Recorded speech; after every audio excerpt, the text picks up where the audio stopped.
Hello mga mare, ito na naman nga po ang ganap sa tindahan namin ngayong araw. Dumating na naman nga po lahat ng in-order ko ng mga paninda mula po kay Suising. Napakalaking tulong nga mga mare ko bilang may sari-sari store. Meron na rin talagang mga application na pinag-orderan natin ng ating mga paninda or meron na rin talaga tayong mga ahente na sila na yun naghahatid talaga ng mga paninda natin. Lalo na nga kapag ganito na umuulan-ulan ng mga Mars, nakakatamad din talaga lumabas kapag umuulan-ulan na. Kaya napakalaking tulong talaga kung meron mga nagdi-deliver or meron tayong mga pinag-o-orderan ng ating mga paninda. May kanya-kanya nga tayong dahilan mga mare ko kung bakit din ayaw ko na rin talagang lumabas or bumili ng mga paninda namin. Minsan nga talaga si Mister na lang yung inuutusan ko para bumili ng mga wala dito sa aming tindahan. At syempre nga yung kauna-unahan nga na dahilan ko mga mare ko kapag magsasarado nga kami ng store talaga nakakapanghinayang din yung ilang oras nga po na hindi tayo magtitinda. At yun nga pong pangalawa mga mare ko, yung ating mga customer talaga bibili sa ibang tindahan. At yung pangatlo nga mga mare ko, yung mga magka-cash out, minsan nga kapag nandun pa kami sa loob ng grocery store mga mare ko, abay meron ng mga nagchat-chat sa akin at tinatanong ako anong oras kami uuwi. At yung pang-apat nga po mga mare ko, yung akin talagang mga deliveries. Minsan kasi nakakalimutan ko na rin kung anong araw talaga pumupunta yung aking mga ahente. Kapag nga ganito na marami talaga tayong ginagawa sa ating tindahan, talaga makakalimutan na rin tayo mga mare ko, pero yung utang na piso ng ating customer hindi natin makakalimutan yan.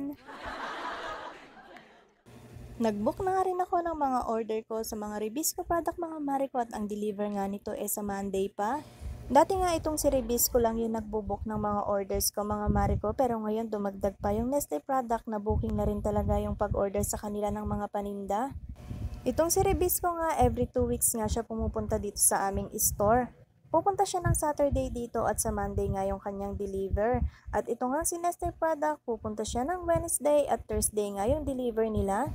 Pero tulad nga ng sabi ko ng mga nakaraan vlog ko mga mahari ko, na yung iba naming mga paninda dito sa aming tindahan kapag walang nagdi-deliver sa akin, talagang pinapupunta ko si Mister doon sa Save by Sayog para bilhin na yung mga paninda namin na walang nagdi-deliver.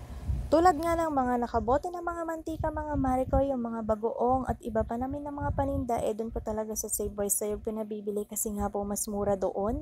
Sabi ko nga sa kanya, bilhin niya na or damihan niya na yung mga wala ng mga paninda namin dito sa store para naman kahit isang buwan siya na hindi pumunta doon sa Savewise, marami pa rin kaming stocks. Pero nga nung mga nakaraan na pumunta siya doon sa Savewise, konti lang din talaga yung mga mantika na nabili niya. Sabi ko nga yun din talaga yung damihan niya. Tag 50 pieces nga yung pinakukuha ko ng mga litro at yung 350 ml 50 pieces din pero konti nga lang din yung kanyang mga nabili. Sabi nga ni Mister, yung ibang mga estante daw doon halos wala na nga daw ibang mga naka-display. Yung mga mantika pa naman din talaga yung mga hinahanap ng aking mga customer. Mas gusto talaga nila kasi yung mga nakabote yung mga nakarepak na ng mga mantika. Dahil nga yung aking mga customer talaga, yun na yung nakasanayang bilhin, mga palm oil at yung mga coconut oil na mga nakabote. Kahit nga medyo mas mahal ng konti, yun din talaga yung hinahanap nila, kaya kumukuha rin talaga ako ng maramihan na. Ito nga aking mga deliveries ngayon, mga mare ko, talagang inaayos ko na at nilalagyan ko na rin ng tatak para naman hindi na magkahulaan pa kung magkano yung presyo ng mga ito. Yung mga paninda nga po pala namin ng mga chichirya, mga Mars, ganitong ayos nga lang din yung ginawa ko. Nilagay ko na nga lang dito sa mga karton at yung iba nga naka-plastic bundle na lang mga Mars. At isa pa, less hassle na rin sa pag-aayos kapag ganito nga yung aking ginawa. Hindi katulad na kapag nasa istante talaga, mahihirapan din ako sa pag-aayos isa-isa. Yung mga malalaki na nga lang ng mga chichirya yung nilagay ko sa mga istante. Tapos yung iba sa box ko na lang din talaga inilagay. Yung mga ibang deliveries ko nga ng mga biscuit talagang wala pa ngayon at yung iba nga sa Monday nga ito i-deliver ni Ribisco.